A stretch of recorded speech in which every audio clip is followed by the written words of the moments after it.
Over the years, we've had a difficult time seeing movement in our church. And our church is a legacy DMM hybrid. And what that looks like is that we have a Sunday gathering, which looks fairly traditional. We don't do anything attractional that would make people want to come. And then we have groups that meet during the week. And we don't call them home churches, but they are sort of designed in that way. They use the 3/3 method, and we try to treat them with the goal of having house church health or home church health along the lines of the Acts 2 circle. And so that's what we want them to look like long term. Now with these groups, we've trained them all in DMM principles, and we've seen some growth over the years, but we've never really gotten beyond second and third generation.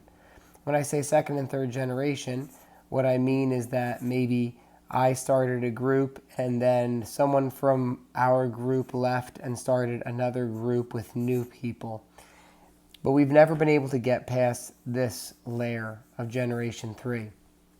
And part of the problem with that is because when you have a legacy style church, if you get a visitor, they come and they visit and they say that they want to join a DG, you all of a sudden have a problem. Where do you put them? And so what happens is we try to figure out where they need to go into. Now, this is a simple solution if they know someone. So if someone comes to our gathering because a friend invited them and they already have a connection, there's an ideal solution so that you don't just shove this person in a random group, or you also don't just shove this person in this person's group. Let's say this person is Joe, and let's say this is Steve, and Steve visits, and let's say this is Joe's group. It's tempting to say, well, let's just take this and put Steve in Joe's group. But if we do that, what's going to happen is we're just going to keep staying at that first generation, and we're never actually going to see movement. And so we don't want to just put this newcomer in a group, especially if they already have some kind of contact with somebody within our congregation. Now this over here, the person who doesn't know anybody, that's a more difficult situation to deal with. But what I want to push on today is this idea, that we have somebody who is friends with another person in our congregation, and they come and visit, and they say, hey, I want to be discipled. What do you do? And so we have these discipleship groups. Let's say this group is run by Marissa and Mark, okay? And this is their discipleship group. And they have, let's say, 5 couples and kids in that discipleship group. They're using the 3/3 Bible study. Maybe they went through the Zoom online curriculum or something like that. Now, if they have someone who comes to our church to visit and they're friends with a member of their group, let's say one of the people in their group, let's say his name is Frank, and Frank is friends with Steve, the best thing to do is not to fold Steve into this group, but instead have Frank start a new group.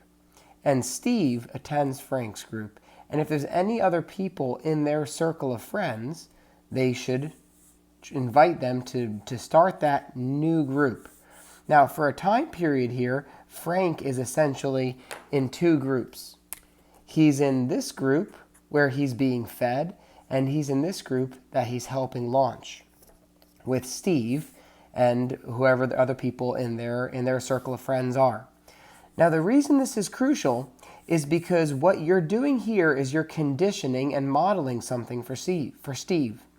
And so when Steve has a friend who says to him, hey, what you're doing on Tuesday night sounds really interesting, if Steve has come to Revolve or come to your church and he just gets invited into an existing group, what he's going to do is he's going to say, hey, George, you should come to my group. But if this is what's been modeled for Steve, that he visited and Frank started a new group with him, then what Steve is going to feel comfortable doing is starting a new group with his other friends. And so then Steve, just like Frank, will be in 2 groups. He'll be in the group that he's being fed and the group that he's helping launch. And you see that if you create this culture this culture of multiplication, rather than folding people into your group so it gets bigger and bigger and bigger and bigger until you have to split it, right? And then you have all these hurt feelings because I want to be on this side and I want to be on that side, and why am I over here? I want to be over there. Instead, what you're doing is every time new people are a potential of either people coming to faith or people who are disconnected and need to be trained, you start a new group.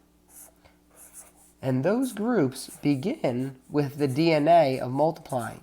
And since they know you and they've seen how you were empowered, they're going to feel empowered to do the same thing.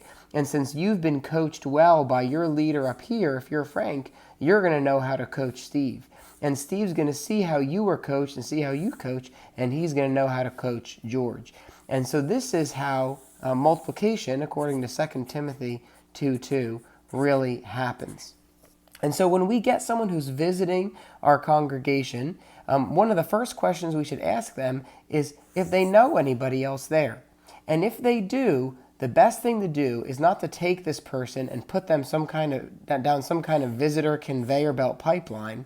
The best thing to do is to take this person and fold them into a new cell of their existing oikos, right? Their existing social circle, their existing group, their household, their friends, whatever it might be, and realize that then you don't need to create community because they already have community built in. There's already accountability, there's already a relationship, and so you're beginning this process with trust.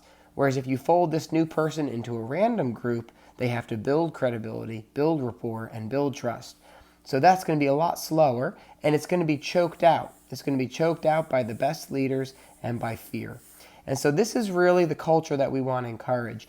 And so you should be asking yourself, really, not how long can I put multiplication off, but really you should be asking how quickly can I be multiplying while still empowering my leaders towards health.